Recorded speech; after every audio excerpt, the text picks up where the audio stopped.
mga kababayan.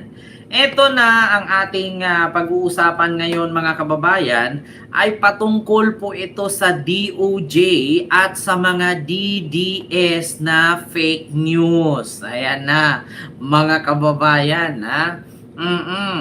Ito. Uumpisahan na agad natin mga kababayan. Sa mga nagtatanong, Ken, totoo ba yan? Eto ayan nga, sabi ko sa inyo mga kababayan, ayan, Ma'am Leonincia Felicita, silo po. Sabi ko nga sa inyo mga kababayan, nung nakaraan, sabi ko nga, Eloy Bugris, number 1 sa listahan na makakasuhan ng palasyo dahil sa pinakalat mong fake news. Hello po sa iyo, Ma'am Gemma Cabrera ng Malaysia. Eto mga kababayan. Eto na nga. Eto. Pakinggan nyo mga kababayan. Lakasan ko lang po Basahin ko lang pala muna. Ito. Dito mga kababayan, nakalagay po PCO nagsumiti ng narrative report kontra fake news sa kalusugan ni PBBM. Ayan nagpasa ang PCO, mga kababayan, or Presidential Communication Office, patungkol sa kontra fake news sa kalusugan ni PBBM. Ayan, PCO submit narrative report to DOJ. Nagsumiti ng narrative report ang Presidential Communication Office or PCO sa Department of Justice or DOJ kaugnay sa mga nagpapakalat ng fake news. Ito na, mga kababayan. Ayon sa PCO, 3 social media accounts ang kanilang iniendorso sa DOJ. Hingil dito, kabilang dito ang account na si Eloy Bugris. Ayan na nga, mga kababayan. Bilang dito, 3 account. Kabilang dito si Eloy Bugris. O, diba? Nangunguna, number 1 ka Eloy. Kabilang dito si Eloy Bugris, the Queen of Revelation, Rigondula Peng at si Greg Anderpal.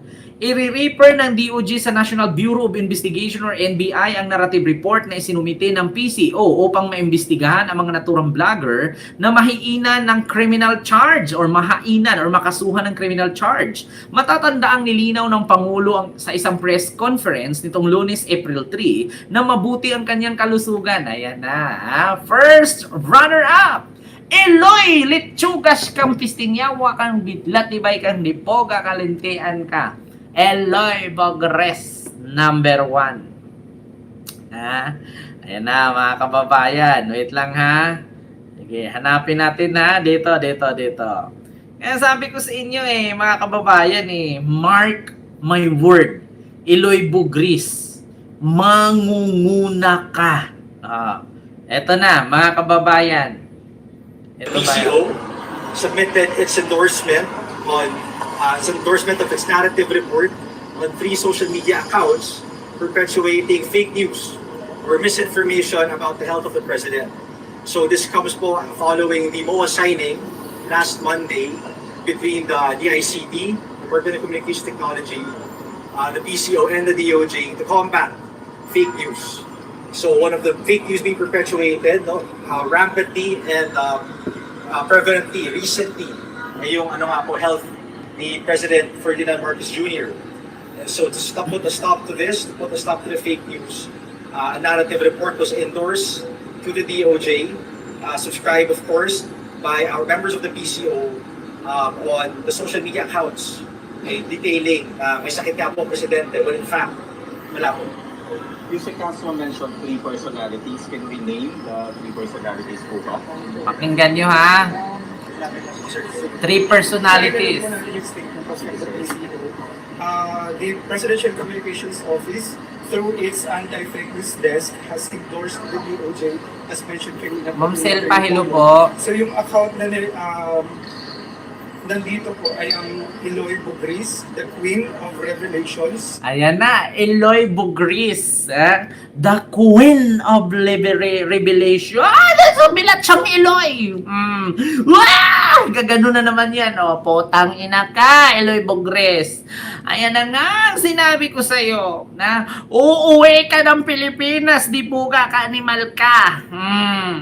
yung kaso mo dito na scam, yung nakabinbin mong warrant of arrest.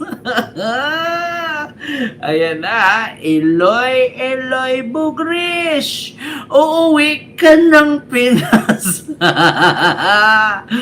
Bugres. Ayan na ang inantay mo, mga DDS. Sasabihin na naman ito ng mga DDS, bakit inuna silang kasuhan? Yung mga sangkot sa flood control, bakit wala? Mag-fake news pa kayo. Mag-fake news pa kayo. Jamagno. Hello, Jamagno. Kumusta na? Tatlo yan, ha? Bukod kay number 1, Eloy Bugris, ang tanong ngayon, sabi ni ni Ma'am Nil Rayagaw sa Klolo BP Sara. Nako, hindi tutulungan ni Sara yan. Bakit? Si Sara nga may kaso, hindi niya matulungan sarili niya. Sunod. And then Regundola Ping Oh. and Craig Underpan. Si Rigondola Ping at saka si Greg Underpal. Vlogger Eloy Bugris, Rigondola Ping at Greg Underpal. No? Yan po yung mga nandyan sa ating thumbnail, mga kababayan, nakalagay. Yung babaeng nakasombrero, yan po si Rigondola Ping at saka si Greg, si Rigondola Ping yan yung bakla na may bangs, yung naka-blue. Tapos si Eloy Bugris yung naka-yellow at si Greg Underpal, yan po yung babaeng nakasombrero. Hindi po nila totoong pangalan yan, no? Mga screen name lang nila. Pero mga kababayan, alam nyo naman po, no? Continue.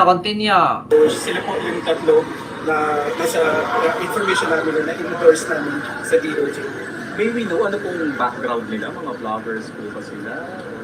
From their account, yun po sinasabi nila na mga vloggers sila. Tapos they're promoted for something or for a cause. Yun nga po, sinishare nila or nilalabas nila yung sinasabi nilang condition or health ng ating pamilya.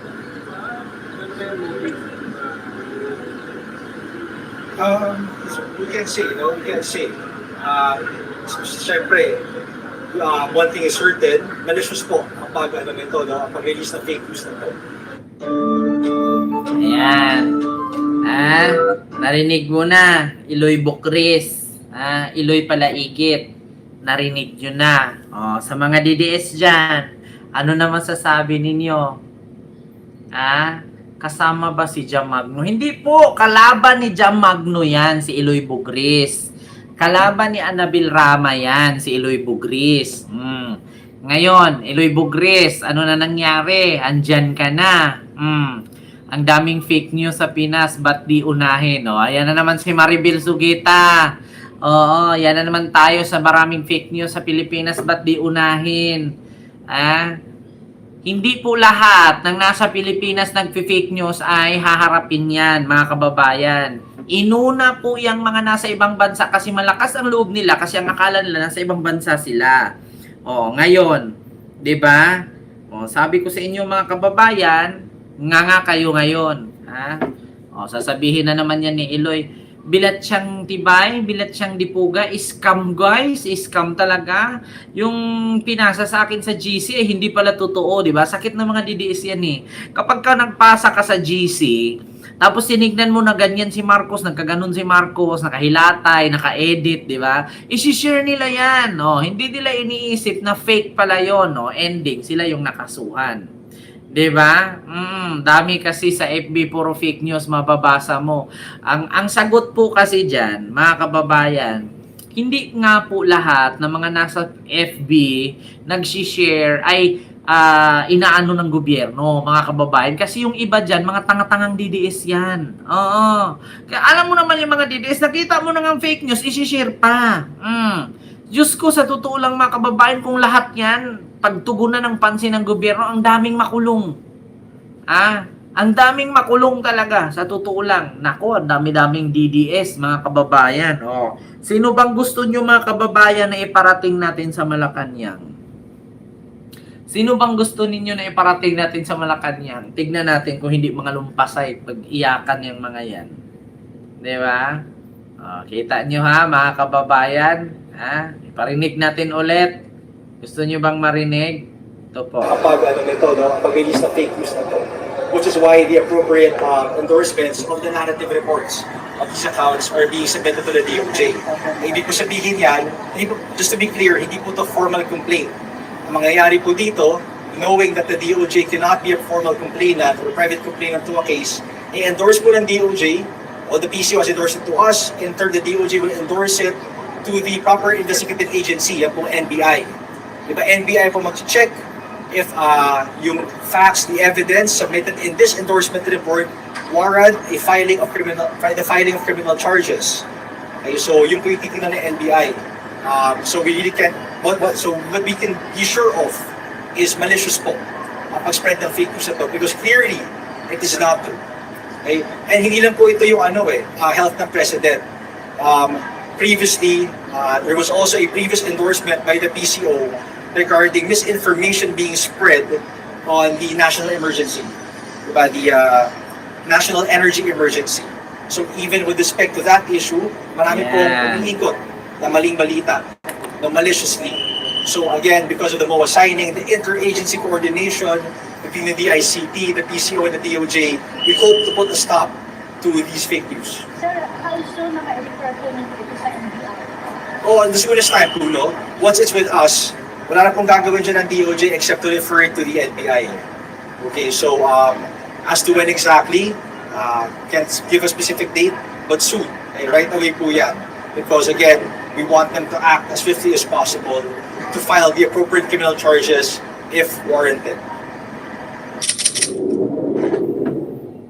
Ay, alam nyo na mga kababayan, ang sabi ng DOJ, kapag ito ay napasa na nila sa NBI, Submitted. no, ay wala na po silang dyan. Ang tanging gawin na lang ng NBI dyan ay imbestigahan, tapos kung ano man ang resulta, ipasa ulit ng NBI sa DOJ para makasuhan na sila. Nako, ito na nga, sabi ko sa inyo mga kababayan. Eloy Bugres, kumusta ka na dyan? Ngayon sasabihin nila, paano yan Kent nasa Dubai? Red notice, Interpol. Red notice, pag-iyakan niya mga DDS mga kababayan, tignan nyo, kanya-kanyang burahan. Kanya-kanyang burayan sila. Kaya mga kababayan, darating ang panahon, mauubos talaga sila lahat. Sabi ko nga sa inyo mga kababayan, yung mga politikong DDS, unti-unting mauubos yan. Pati itong mga vlogger na DDS, unti-unting mahuli yan. Ayan si Ngongo, huwag kayong mag-alala. Yan si Ngongo, may kaso na yan. Si Jeffrey Celes, may kaso na yan. Si Jason Sa, may kaso na yan. Sunod-sunod na yan sila mga kababayan. Kung naalala nyo, kinasuhan din di ba si Banat Bay, si Oli, lahat sila, kinasuhan sila ni Trillanes na sa ombudsman na yan mga kababayan. Lahat sila. May mga kaso na yan. Huwag kayong mag-alala mga kababayan, dadamputin na lang yung mga yan. Nako, sabi ko sa inyo, si Badoy nakasuhan din. Di ba kinasuhan ni Trillanes si Badoy, sino pa? Si Katibinag, di ba? Dami, si Argota, lahat sila. Lahat sila mga kababayan, may mga Mambrosana Ragudo, hilo po. Diba? Lahat yan sila mga kababayan, may mga kaso na yan. Kaya nga, ang tanging hintay na lang natin dito yung warrant of arrest. Meron din si Badoy, meron. Naano siya doon ni Trillanes, mga kababayan. Kaya sabi ko sa inyo, si Kipi Chupsken, ayan.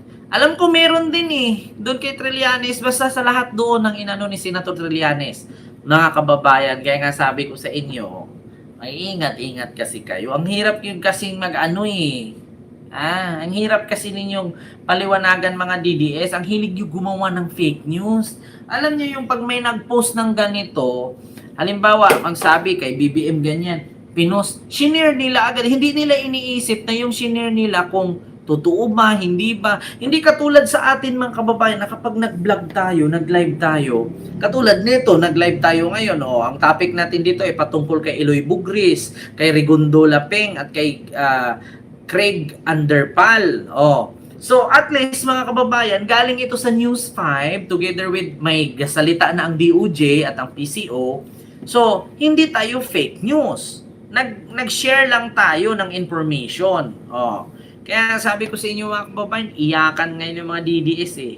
Yeah, fake news at misinformation tungkol sa kalusugan ni President Bongbong Marcos.